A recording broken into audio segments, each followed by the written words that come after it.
Hello and welcome to this week's BFG review. As always, I want to thank anyone who watched my previous videos and remind everyone to please like, share, and subscribe because it really does help grow the channel. Now, with that out of the way, on to this week's review, which is Fantastic Beasts: The Secrets of Dumbledore. Directed by David Yates and written by a horrible transphobe, and starring Jude Law as Albus Dumbledore, Eddie Redmayne as Newt Scamander, and Mads Mikkelsen as Geralt Grindelwald. Also starring Ezra Miller, Dan Fogler, Jessica Williams, Callum Turner, Alison Sedul, William Nadilam, Richard Coyle, and Victoria Yeats.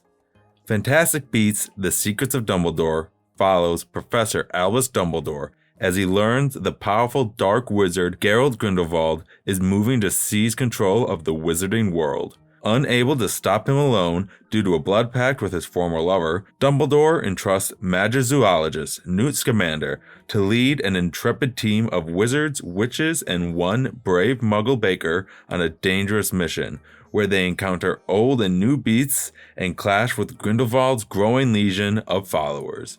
As I alluded to in the intro, I am not a fan of J.K. Rowling. She holds bigoted and regressive views towards the trans community that's not only shown in her tweets, but also in her most recent books. That being said, I don't like to discount hundreds of people's work just because they work under one dumbass. With that out of the way, let's get into this review. Of course, starting with my background with the Harry Potter franchise itself. And I like the Harry Potter franchise, and Harry Potter in general. I've watched the movies, then read the books, I've been to the Wizarding World at Universal, and I've even played some of the games. When the first Fantastic Beasts film came out, I liked it. I didn't love it, but I liked it. And then Crimes of Grindelwald is such a mess that it's almost fun to watch. Almost. And The Secrets of Dumbledore falls somewhere between the two, leaning more towards the first film. While Secrets of Dumbledore definitely has some enjoyable elements and moments, there's still lazy writing and far too many characters for me to truly connect with the film. The biggest standout in this film is the performances. Almost everyone is giving their all and it shows. Jude Law as Dumbledore is amazing. While he has the same mannerisms as the OG Albus, Jude Law makes the character his own and goes beyond just an impression. You can see the pain he's going through while having to plan attacks against someone he once loved. And you actually believe that these two were in love. There's something about Johnny Depp's performance in the last film that always felt me questioning why anyone would find this obviously crazy man sympathetic. Luckily, that is not the case at all with Mikkelsen's portrayal.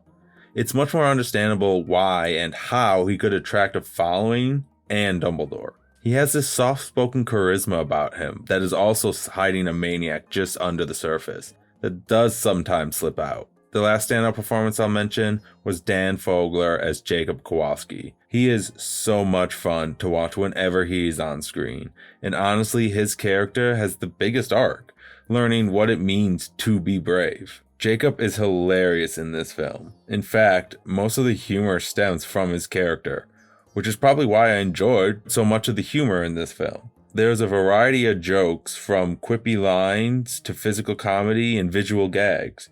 Even just a character walking through the background was hilarious because they did it right. The humor was probably the saving grace of this film, because besides a few standout performances and some decent laughs, most of this film doesn't work.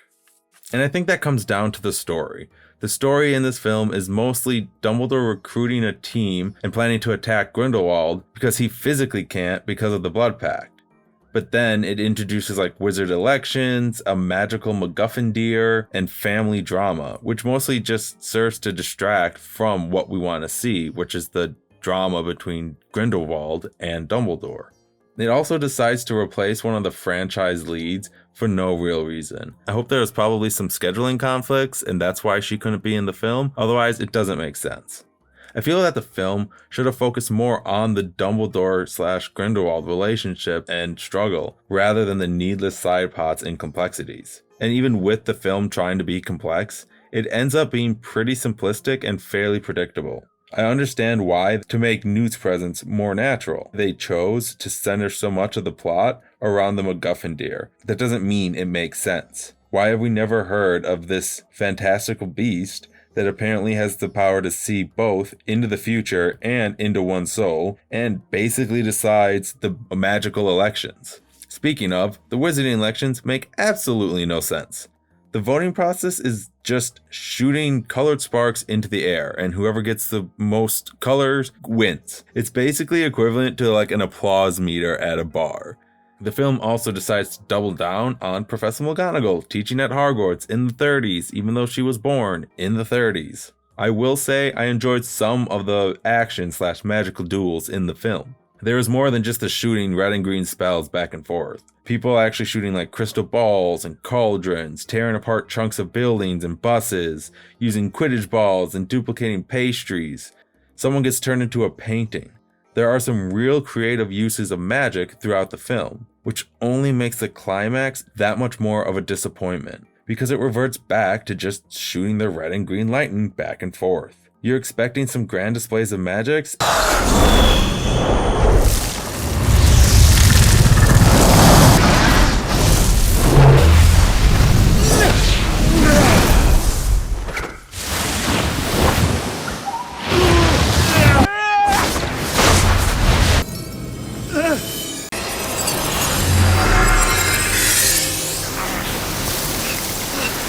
And you don't really get anything. The last thing I'll say about Secrets of Dumbledore is that it seems to misunderstand basic elements of the wizarding world. One example is that they refer to the Flu Network as Portkeys and vice versa, and it was my understanding that those were two separate modes of travel within this world. The film also travels to a location that is said to hold many of the origins of magic, which sounded interesting, and I was hoping we were going to get to see some of those origins. But nothing is done with it, and it's just used as the backdrop to the climax. In the end, Fantastic Beasts: The Secret of Dumbledore is a messy story with unfocused characters and a predictable outcome. Despite a few standout performances and some truly enjoyable moments, Secrets of Dumbledore earns a C- letter grade. So, those are my thoughts on the film. Let me know your thoughts on the film, as well as your thoughts on the drawing in the comment section down below. Don't forget to like, share, and subscribe, and hit that bell notification icon to be notified anytime I put up a new video. And if you want to hear me have more in-depth conversations on film, check out I Know You with Derek and Jamie, every other Tuesday, anywhere podcasts can be found. Thanks everyone, and have a great day.